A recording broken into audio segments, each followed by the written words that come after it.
El Gobierno Nacional a través del Ministerio de Cultura y CERTV presentan Mi Cultura en Casa 2.0. A beneficio de Panamá Solidario. Todos somos Panamá. CERTV.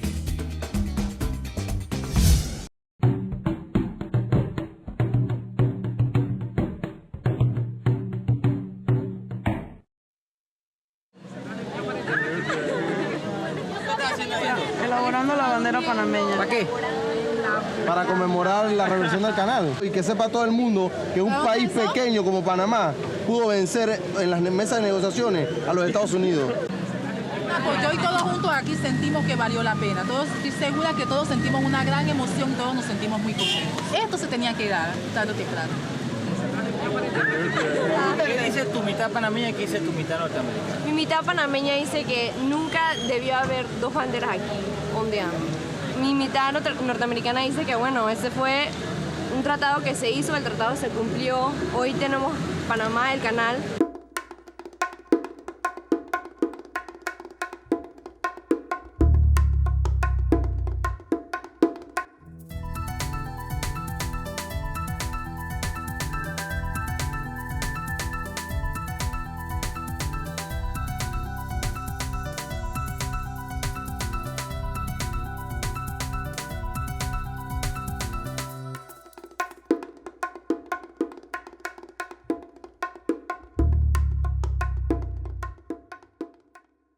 Do you know how many flags you're actually doing this morning by chance? It's over 200 flags. I stand corrected. I was...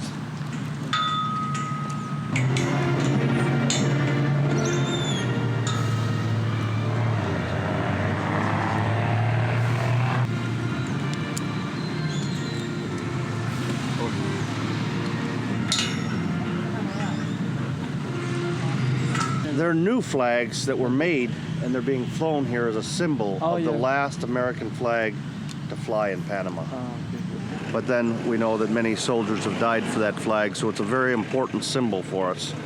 We have to comply with the Panama Canal Treaties of 1977. That's what we're going to do, and we are. We're well within that now. It's the end. En los Estados Unidos, una ciudad va a matar por tener un base como esto. Porque hay trabajo, alquilan apartamentos, pasa dinero, los taxistas, es dinero. Obviamente nos duele que no tengamos que ir porque tenemos familia en Panamá. They're very friendly, very helpful, and I like the food, I like the customs. I did not want to go, very bad, the first time. Even now, I don't want to go. Me parece que por el parte mejor, los panameños prefieren que los soldados se quedan aquí. Ella es de Capira, con familia en Chiriquí. ¿De qué vale decir ser un poco ambicioso de que el canal es nuestro si dejamos a nuestro país desprotegido? Porque tenemos que ser realistas de que Panamá no está preparado. La relación entre los Estados Unidos, el ejército de los Estados Unidos y Panamá no va a terminar. Va a estar aquí para siempre. Yo no sé si me voy o yo voy a quedarme aquí, pero Panamá va a estar siempre un hogar para mí. ¡A la izquierda!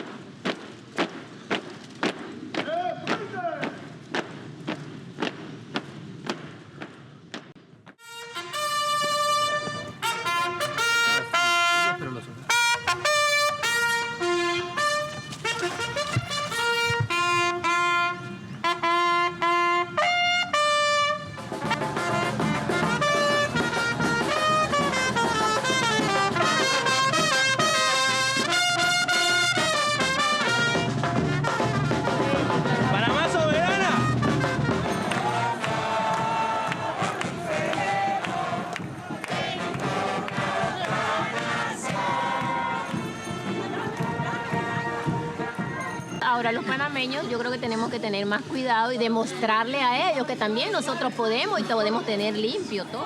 Podían haber hecho un trato mejor en el cual pues si fuera que se aumentaran los impuestos o bueno, pero que ellos estuvieran aquí. Yo pienso que el norteamericano no debía de haberse ido. Esto no es cuestión de bandos, esto es cuestión de lo que realmente le conviene a Panamá. Yo nunca pensé que se tenían que ir. Yo pensé que me gustaba que Panamá fuera soberana. Pero si aquí puede estar el chino, el japonés, el negro, el blanco, todo, ¿por qué no podían estar los gringos? Que los gringos ampliaran más, tuvieran más fuente de trabajo. Explotarlos, así como ellos nos explotaban a nosotros. Y encima de la montaña, clavar en enseña mía y hay flor de soberanía que rescataré mañana. Las relaciones de Panamá con Estados Unidos se fundamentan esencialmente en un concepto estratégico desde el siglo XIX hasta el presente. Para Estados Unidos lo importante es el valor estratégico que Panamá tiene para fines de dominación. Se juntan en 1903 las ambiciones de Estados Unidos de tener un canal exclusivamente norteamericano para sus exclusivos fines. Y se junta la atrasada y frustrada idea de la separación de Panamá, el independentismo llamado de los panameños. En medio de ese menjurje, como decimos nosotros, en medio de ese caos, surge de alguna manera la República de Panamá. Cuando Panamá se separa de Colombia, la Junta Revolucionaria nombra a un francés, Philippe Bunau-Varilla, como su embajador en Washington, a sabiendas de que él, el ingeniero de la compañía del canal francés, era el representante de los accionistas de la fracasada Compañía Universal de Canal de Panamá.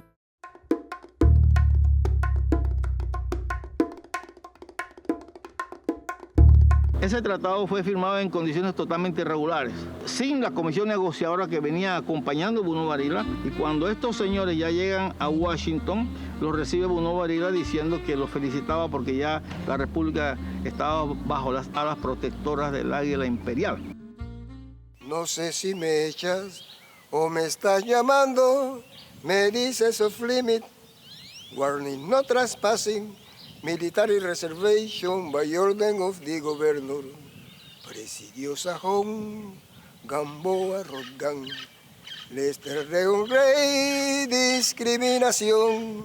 El año 2000 augura presagio de infantiles tumbas que se han de abrir. Hacia 1910 aproximadamente, que es cuando los Estados Unidos están claros de que ellos van a lograr terminar el canal con éxito. Ellos deciden entonces monumentalizar su presencia aquí en Panamá. Había que tener una ciudad que fuera emblemática de la presencia civilizadora de los Estados Unidos en el trópico.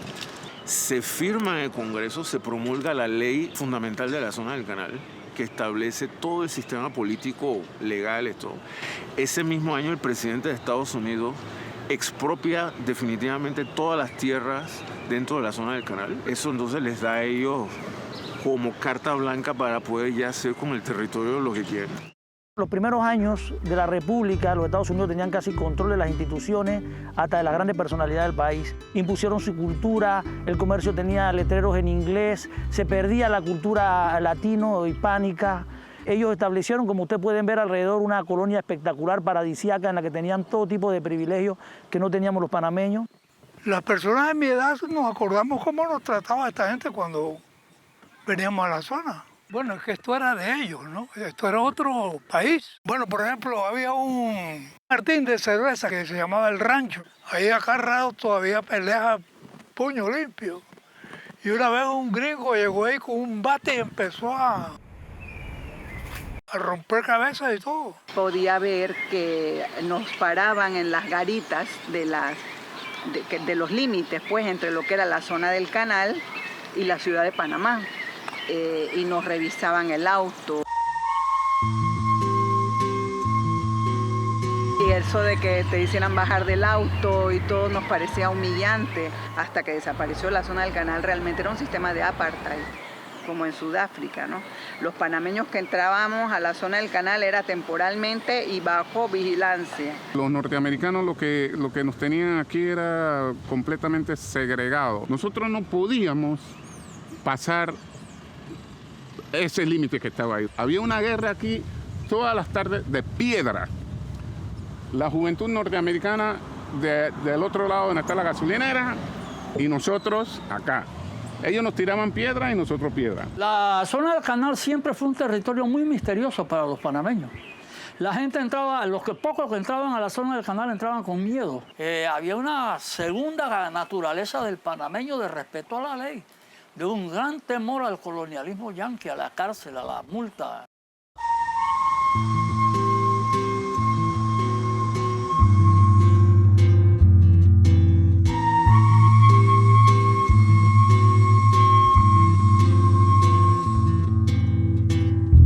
Un día, así alegremente, parece, a mí me caló mucha emoción el hecho de que me estuvieran hablando en inglés. Y aunque yo sabía algo de inglés, no me dio la gana de contestar en inglés. Pero me llevaron a la corte. ¿Por qué tengo yo que tener una placa de la zona del canal para pasar de un lugar a otro de mi país? Ver tantas cosas lindas para acá y no poder llegar, verlas cerca, ni siquiera preguntar cómo se llama esa institución o por qué hay tanta gente uniformada allá, por qué no nos dejan pasar.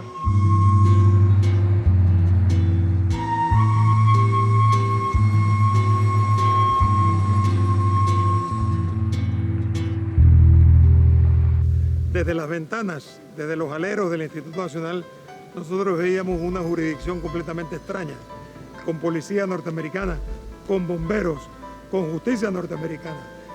Ahí estaba el edificio de administración de justicia del canal. Entonces uno siente en carne viva que hay un juez que dentro de tu propio país está jugando en una ley extraña de un país extraño. Lo vivíamos porque veíamos la bandera extranjera, porque veíamos la cerca, veíamos la policía soneíta con sus sombreros tejanos, el ejército norteamericano. Ese es ser un extranjero en tu tierra, cruzando una cerca.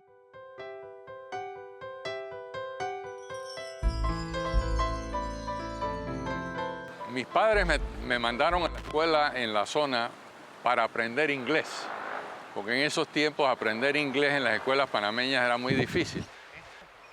Nunca se los perdonaré, porque a pesar de mi aspecto de gringo, tengo que decir que salí de esos años escolares sin ningún amigo. Fue una experiencia que marcó mi vida, pero no fue una experiencia agradable. Y también conocí yo posteriormente americanas, que algunas de estas personas jamás habían salido de la zona del canal, siendo que la zona era mínima, ¿no? Parte de nuestra diversión dominical era, por ejemplo, irnos a almorzar y después venir en el carrito de la familia a meternos en la zona y hacernos lo que no sabíamos que estaba prohibido y a jugar a que nos echaran, como efectivamente nos echaban cada domingo. Salía por ahí a buscar mango, hasta las cañafitas y lo que había ahí, y era prohibitivo coger un mango ahí. Lo cogíamos del piso y nos correteaban por esa vaina. Yo llevaba una jaulita para coger pájaros sin sonde, me la quitaron una vez y todo. Lo veía con cierta incomodidad. Una zona del canal que está bajo leyes racistas de Estados Unidos, y eso explica por qué hubo tanta discriminación racial, laboral, económica, religiosa, cultural, y por qué y cómo se monta la estructura colonial. A pesar de que Estados Unidos no es una clásica potencia colonial, Estados Unidos se convierte en una potencia colonial en Panamá. Décima provincia de Silva el Rol, de dragas y esclusas y de golrol, de soñan perpetuos. El Silver Roll era estricto. El Silver Roll no podía beber en la fuente del agua de un Gold Roll, ni podía entrar al Teatro Balboa, eso era para Gold Roll. Él no podía comprar en un comisariato de Gold Roll. En 1968, cuando yo fui a trabajar en Gamboa, la población allá está totalmente dividida en la sección de los negros y la sección de los blancos.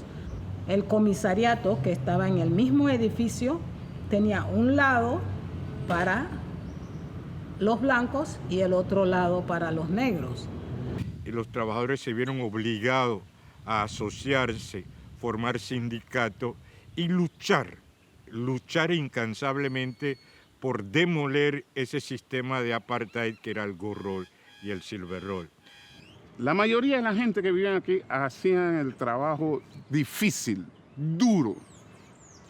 Los que estaban al lado de allá, los norteamericanos y los soñan, como le dicen panameños, norteamericanos, hacían el trabajo ejecutivo. Pues. Los norteamericanos lo agrupaban en estos barrios.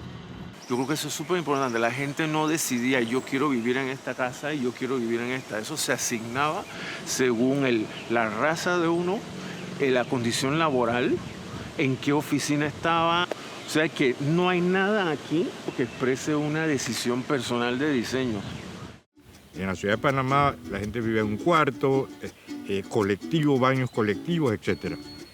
La vida en la zona del canal era una vida mucho más cómoda. Escuelas, campos de juego, los teatros. En la tradición siempre se consideró, por ejemplo, que el trabajador antillano era una especie de aristocracia obrera. Ellos tenían el concepto que eran gringos y posteriormente, con el transcurrir del tiempo, se dieron cuenta que eran más panameños que gringos. Mi familia, al culminar sus obras, su trabajo en la zona del canal, los gringos tenían esa costumbre de que usted termina de trabajar aquí, tienen que salirse de aquí, tienen que marcharse de aquí.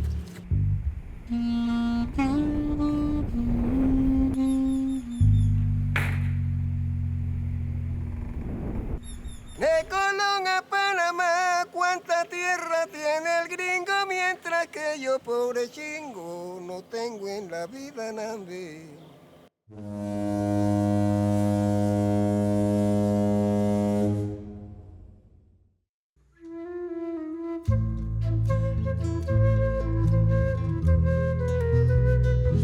La palabra ha cogido diferentes formas para mí. Personalmente, un Zonian es alguien que ama de verdad a la zona del canal.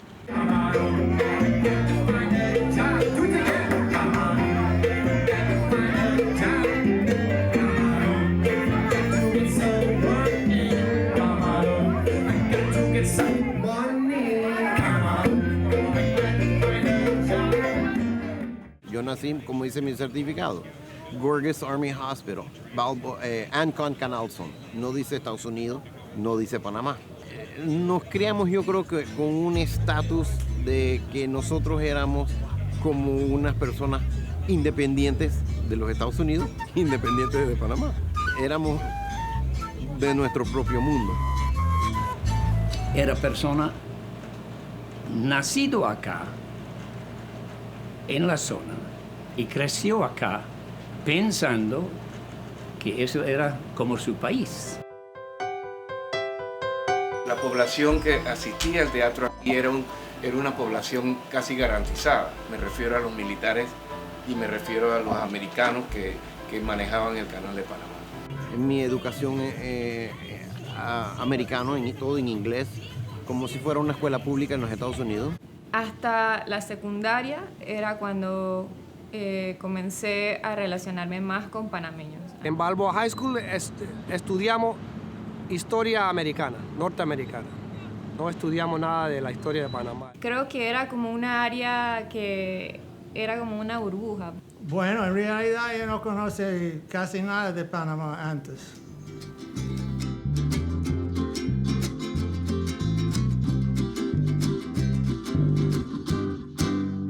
Él trabajaba en una como carpintero, él tenía que hacer todas esas cosas. ¿Cuántos hijos tuviste con él? 2, Rafael Vargas y Ruth Elizabeth Vargas.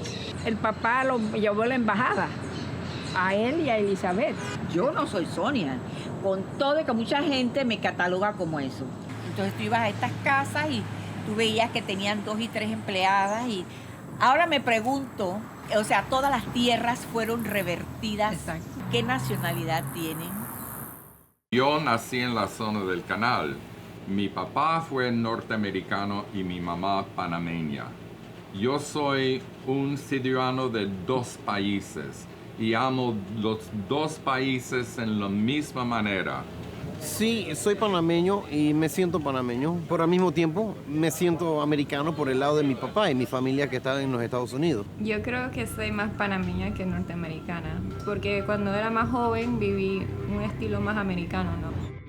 Para mí personalmente y para muchos sonios que son, como decimos, half and half, medio panameño, medio americano, fue la mejor experiencia porque vivimos dos mundos.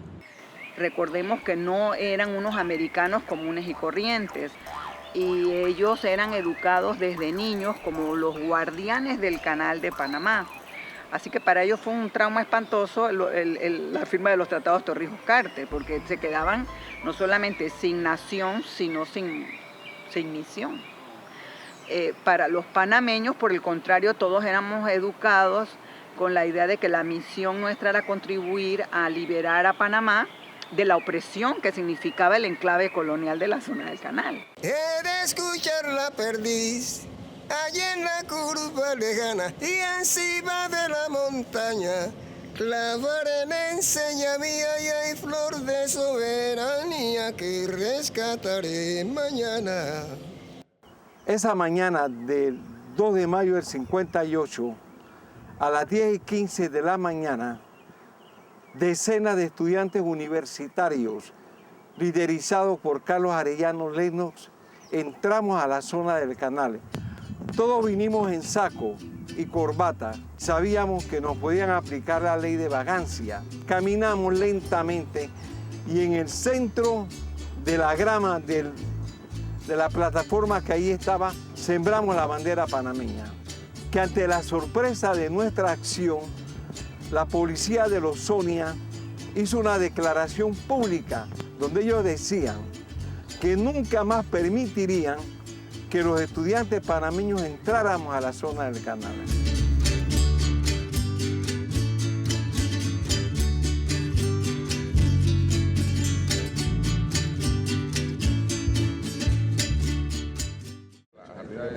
Dicen que acá en Sancho Río. Sí. Todas nosotras caminamos. ¿Cómo hiciste para traértela? Ella está de pingarita. ¿Qué pasó?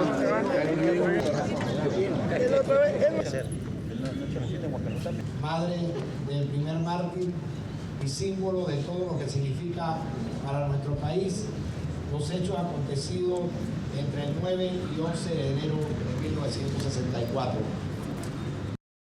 Lo llaman por teléfono y entonces ahí fue donde él dijo, dije, ¿qué va, loco? ¿Cómo? ¿Qué va? Le dijeron que habían roto la bandera. Y ahí fue donde él se enfureció y se salió por la ventana, se tiró por la ventana al patio y se fue. Yo no lo pude detener. Nosotros amamos más cada día a nuestros hermanos que murieron. Nosotros no deseamos paz a sus restos, porque ellos viven en las agitaciones excelsas de la gloria. Salíamos del frente como 30, 40 estudiantes y por la parte de atrás se nos unieron llegando aproximadamente 250 estudiantes.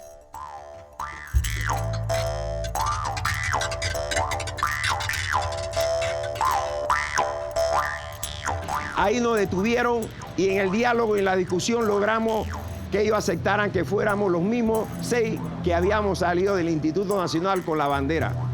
Yo en ese momento dije, va a haber problemas, y me arremangué la camisa porque a pesar de que los Sonia, los policías de la zona, nos ofrecieron protección, yo sabía que eso no se iba a cumplir.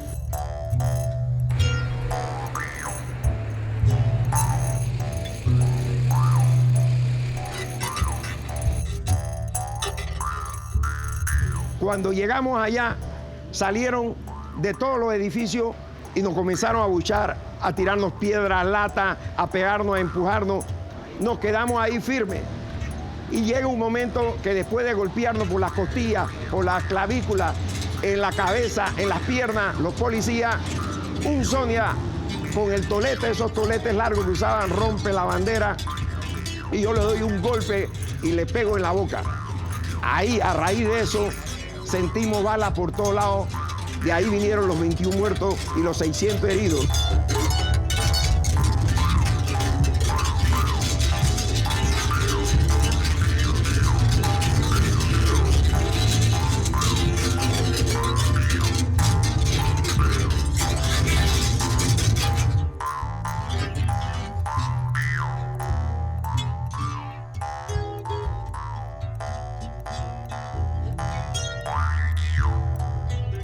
no hubo un llamado, sino la gente voluntariamente ayudó a que todo el mundo se pusiera de acuerdo. Maestros, doctores, dirigentes políticos, no hubo una diferenciación de ninguna clase, sino una unidad.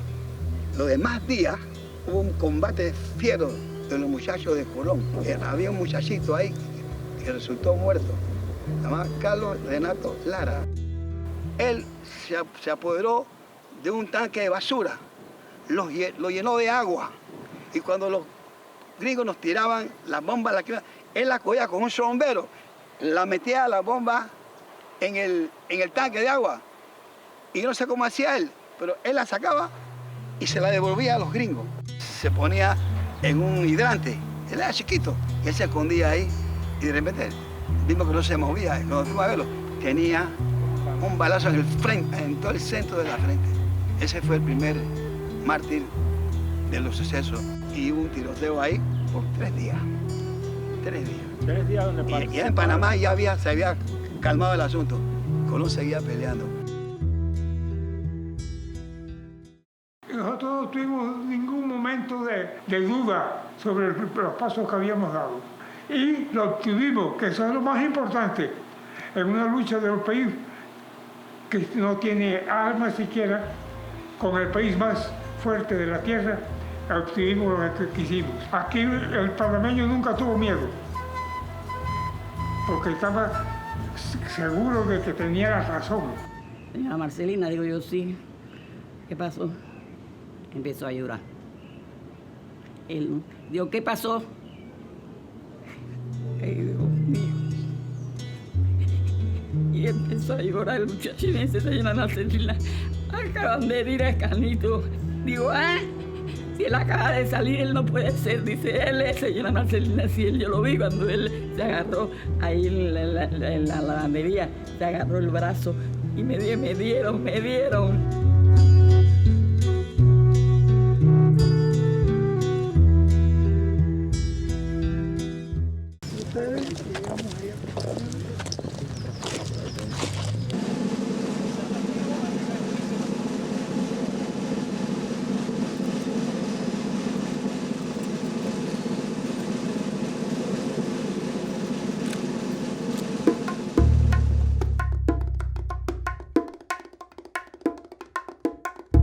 Esa fue una negociación que empieza con una desconfianza mutua entre Panamá y los Estados Unidos.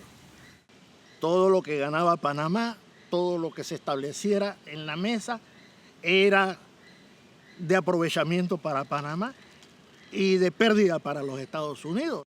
Convencer al gobierno de Estados Unidos, al presidente Carter en ese momento, en el 77, al Pentágono, de que el canal de Panamá le convenía a Estados Unidos entregársela a los panameños para la propia seguridad del canal. Ok, Mr. May, that's our talk, ¿verdad? Estamos haciendo, dando todos los pasos que hay que dar para conseguir la liberación a través de la negociación. Cuando se nos cierren todos los canales, entonces este pueblo demostrará ante el mundo y ante América que este pueblo tiene la suficiente valentía para erradicar a la fuerza de los intrusos de él. Y no hubiese existido tratado del canal, ni se hubiera llegado a un compromiso histórico internacional sin que hubiera desaparecido la zona del canal de forma inmediata. Que digan los periodistas que aquí están presentes, ¿qué pueblo del mundo soporta la humillación de ver una bandera enclavada en su propio corazón? Que lo digan.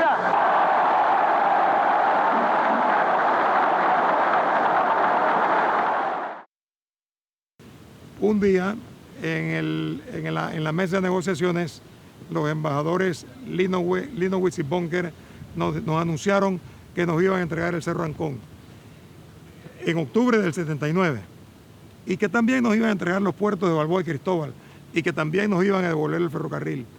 Entonces yo llamé a Torrijos y lo llamo y le doy con gran alegría en mi voz las buenas nuevas. Y nos dijo, óyeme, Rómulo está ahí contigo, por favor, tomen el primer avión y regresen a Panamá. Nada más era para decirnos, si ustedes les muestran a los norteamericanos alegría y satisfacción, la misma que me mostraron a mí, que sentí por el teléfono, no les dan absolutamente nada más. Nunca hemos sido, que no somos, ni nunca seremos, ni Estado asociado, ni colonia o protectorado, ni queremos agregarle una estrella más a la bandera de los Estados Unidos.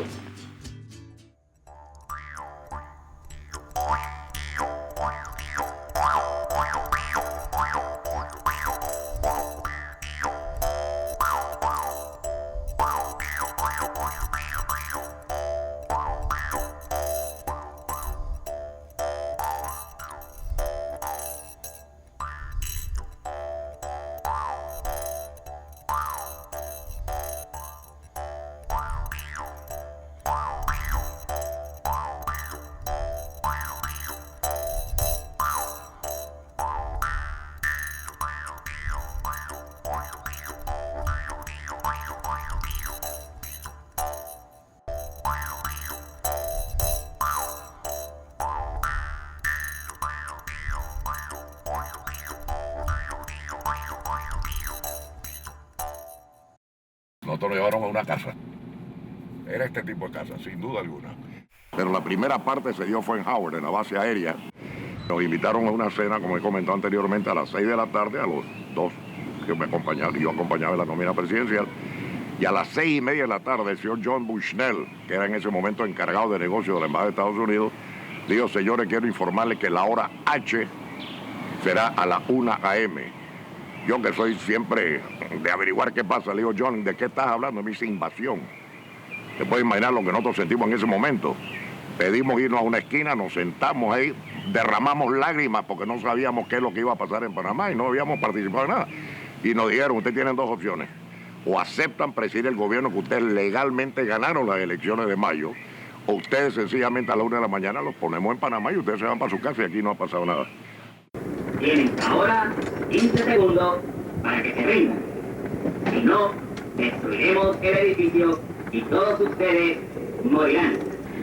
3, 2, 1, 0.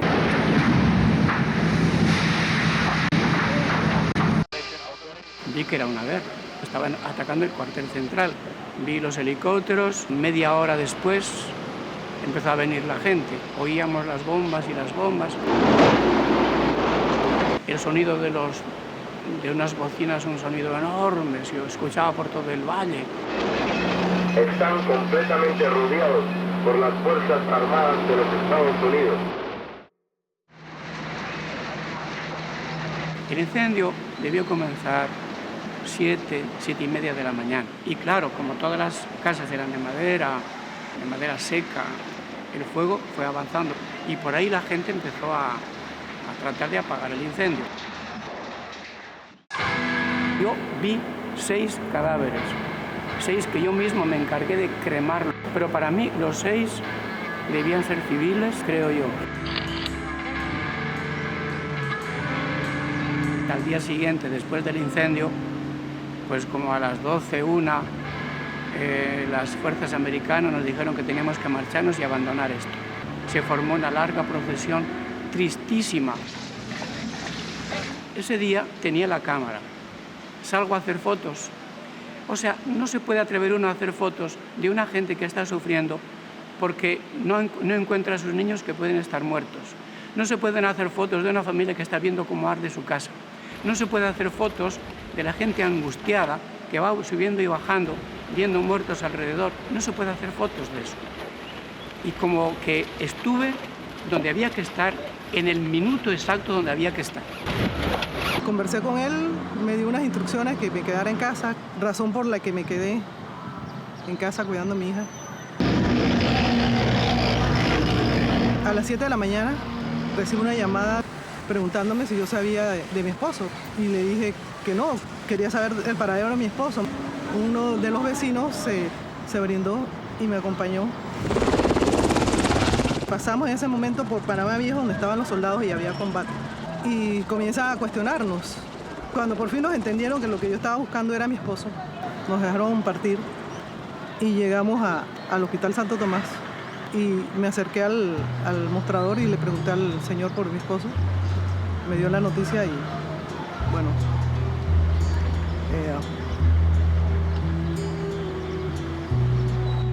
¿Tú crees que tu esposo combatió para defender a Noriega, para defender el sistema militar que existía? Él se formó para defender su patria.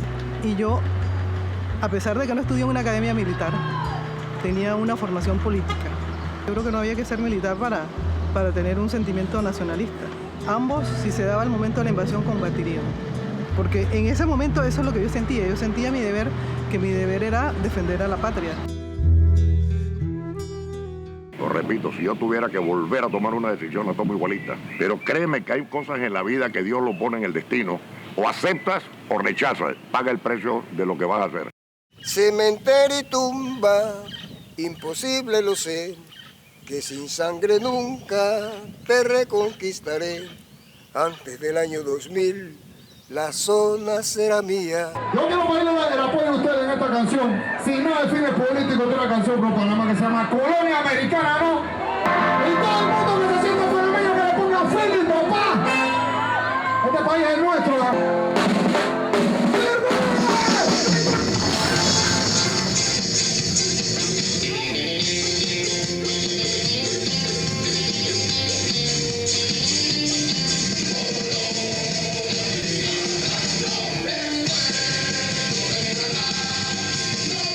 La canción tiene una fuerza, tiene un espíritu muy nacionalista. De verdad, cuando yo escuchaba estas canciones en los 3 de noviembre, en los desfiles patrios, cuando escuchaba las bandas, los clarines,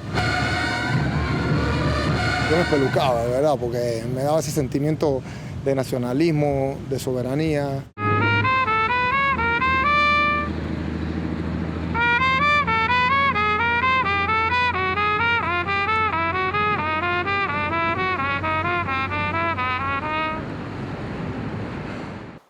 Al lado tuve que tener como una cabeza de águila y hay como unas plumas. Bueno, ese es el águila, esa es la invasión. La gente viene con esa facultad de entregarse, de dar lo suyo, todo lo que tiene en su adentro, porque el individuo tiene que tener un conocimiento real de su país, de su historia, de su naturaleza como panameño. Quedamos cortos de pensar lo que había. Increíble. Una ciudad. Pude arrancarme este clavo que asesora larga espera. Ya no gruñe el lobo bravo, porque yo soy la bandera de un pueblo que no es esclavo. Yo vi desde niño los gringos para aquí, para allá, sobre todo en ese periodo de la guerra. Era un niño muy pequeño y veía a los soldados. Y eso me impresionó mucho y no me gustó. Hay un poema que se llama 1989 que no habla exactamente de la invasión, sino de todo lo que ocurrió antes para que ese momento llegara. Viví en una sociedad en la que había mucha indiferencia. Bueno, yo tengo en las preguntas indeseables, hay una referencia al 9 de enero del 64, que habla precisamente de lo que Lucy toca también, que es el olvido. O sea, somos un país que pasa y sigue. Ninguno de los poetas importantes de la época dejó de escribir en torno al problema de la presencia norteamericana. Liberación porque eran aquellos años dorados del nacionalismo panameño. En alguna medida uno se va convirtiendo en cronista de su tiempo. Por ejemplo, componía canciones tan coyunturales que hoy en día, para quien no es de aquella generación, no significarían nada. Con raras excepciones. Había una canción de aquella época que se llamaba Soberanía, que se convirtió como una especie de himno de aquella generación. Anhelo de soberanía. Y de aquellas primeras canciones también salvé una que reedité en el último disco en intermedio que se llama Quiero Ver, una canción que compuse cuando tenía como 19 años y que era el país del futuro, a futuro, y ya puesto en este futuro pues es bastante diferente de aquel que soñábamos como adolescente. Es nuestro el canal y sin condiciones, sin imposiciones, la soberanía.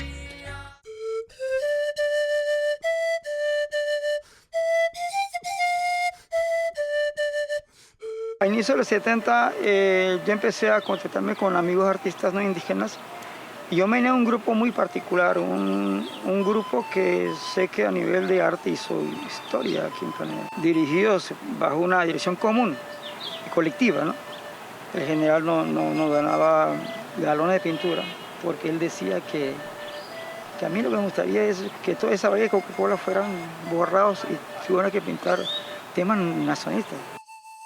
Tiburcio lo inventaron unos caricaturistas por allá a principios del siglo XX. Yo cogí el nombre. Ellos hicieron una planta para procesar el agua, ¿no? Ahí yo tengo una caricatura en que yo pruebo lo que nos costaba esa agua nuestra. Quiero sembrar un maíz en la zona del canal y sobre el verde arrozal la saloma más feliz. Bueno, el primer documental que nosotros hacemos es un pequeño corto de 5 minutos que se llama Canto a la Patria que ahora nace. Porque si han caído tantos, muchos vivirán. Luego empezamos pues ya a producir cine, todos centrados en la lucha anticolonial. Es decir, podríamos hablar de los carnavales, pero el problema central, el problema de fondo era la lucha anticolonialista, tratando de crear una conciencia en los panameños de que era necesario liberar al país de la presencia norteamericana en Panamá.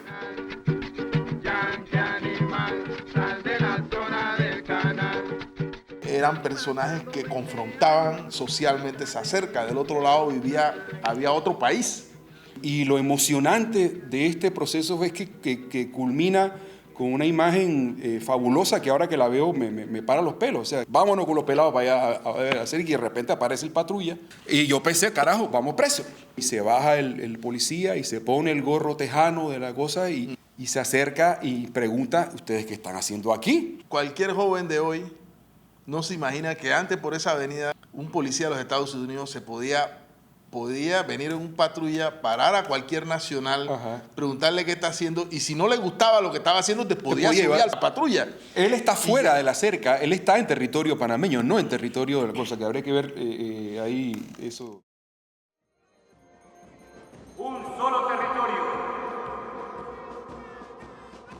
una sola bandera.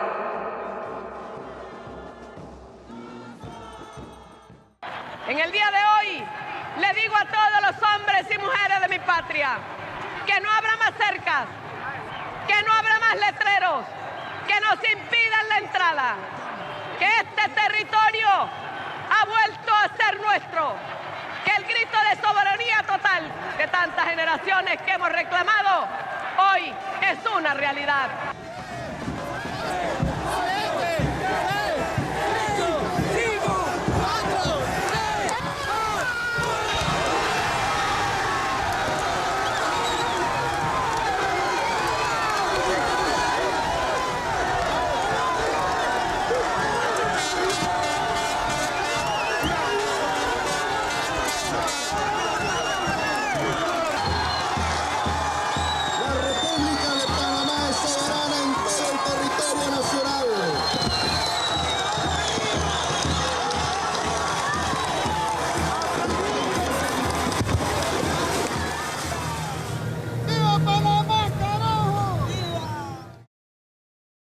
Y yo me acuerdo de estar cantando el himno nacional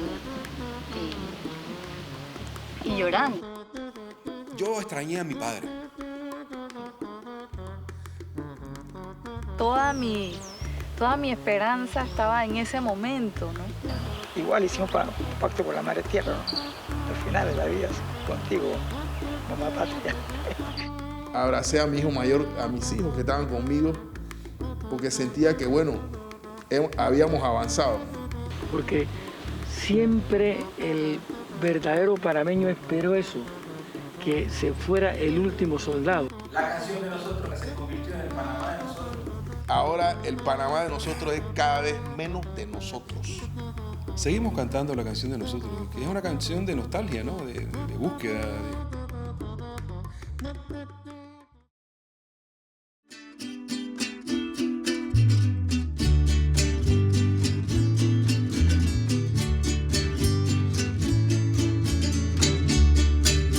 Cecilia Pescado comenzó a vender pescado cuando tenía 14 años afuera de la cantina Ignacio de calle 21.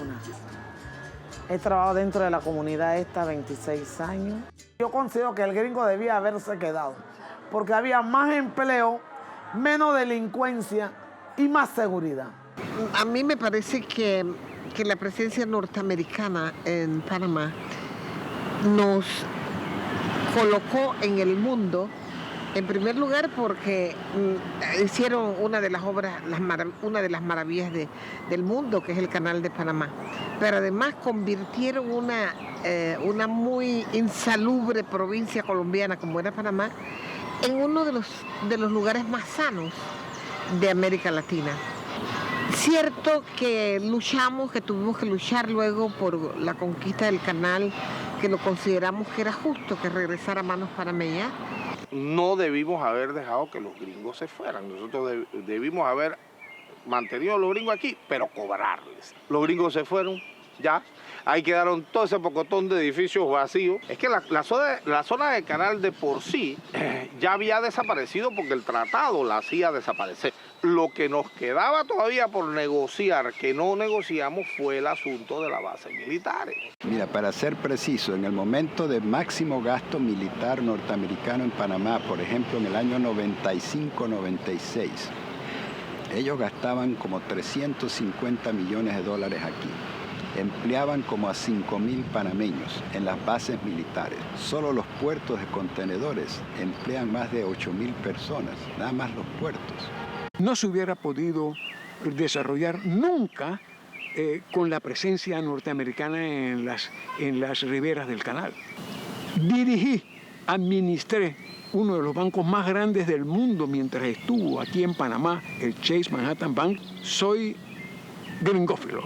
De manera que yo creo que por razones de destino, por razones de dignidad, por razones de conveniencia económica, por razones de simple desarrollo de la personalidad nacional panameña, teníamos que vivir solos. Transformar un espacio que por décadas había sido la sede del Comando Sur, desde donde se programaron muchas actividades militares, incluida la propia invasión de nuestro país, dedicarla al conocimiento, a la educación, a atraer gente de todos los países. Finalmente, el 31 de diciembre del 99 recuperamos plenamente la integridad territorial y muchos lloramos ese día.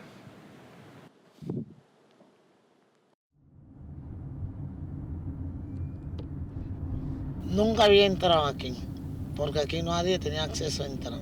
Sí, aquí nada más tenían acceso a los soldados. Los militares de los Estados Unidos estaban cómodos, no tenían que mortificarse por nada, lo tenían todo. Fíjate qué pequeño es el mundo. Llegué a Clayton.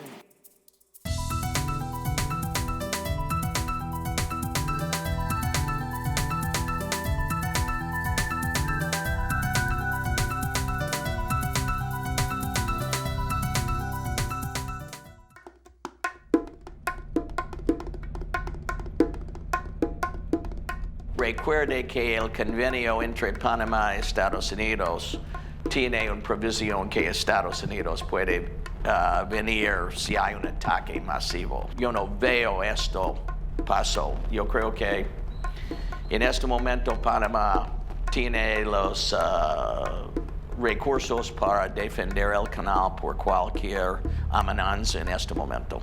Trabajé en Honduras y también en El Salvador y países en Central y Suramérica y Caribe. Sí, me gusta mucho Panamá y yo paso mi tiempo aquí en Coronado. Yo recuerdo nuestra conversación, yo le dije que cuando salimos, yo no sé si va a estar un company o fábrica que va a reemplazarnos por cuánto tiempo, yo no sé. Porque no puede remover el dinero que Estados Unidos pone en la militar, pone en Panamá, posible va a tener problemas económicos, pero locación. Panamá tiene el canal, tiene la zona libre, bancos. Personalmente, yo creo que Panamá es una nación soberana. Eso es. Ahí cayeron 3. ¿Y cuántas veces usted viene por acá a comer mango? Casi todos los días. Los panameños no podían tumbar los mangos, no podían hacer nada. No se podía venir, mucho menos tumbar los mangos porque te metían preso. ¿Cómo tú haces la ensalada de mango? Dime. Fuera el mango, lo haces en ensaladita, la sal, la pimienta y el vinagre. Y ya una buena ensaladita. Atardece. El istmo se revela color naranja. Va ocultando el miedo que devora los sueños. La panameñidad se encuentra con el mar. Ese mar que ha sido también su verdugo, por el que han comprado almas, por el que han matado esperanzas para construir un camino que los lleve de un extremo al otro. Este istmo una vez ya fue verde y luego explotado en sus entrañas, para hacerle un surco que uniera dos orillas, atravesando su cintura, una herida en el medio de su estrecho ombligo, por la que aún pagan generaciones. Y así llegará la noche, para cubrir con su manto la tristeza de habernos convertido en una nación de todos, con sabor a nadie, en personajes que nacen cada día. La historia de este país es la que cada uno quiere contar. Y aquí estoy yo, organizando retazos, armando identidades, queriendo convertir lo pequeño que somos en la gran nación que llevamos dentro.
El Gobierno Nacional a través del Ministerio de Cultura y CERTV presentaron Mi Cultura en Casa 2.0. A beneficio de Panamá Solidario.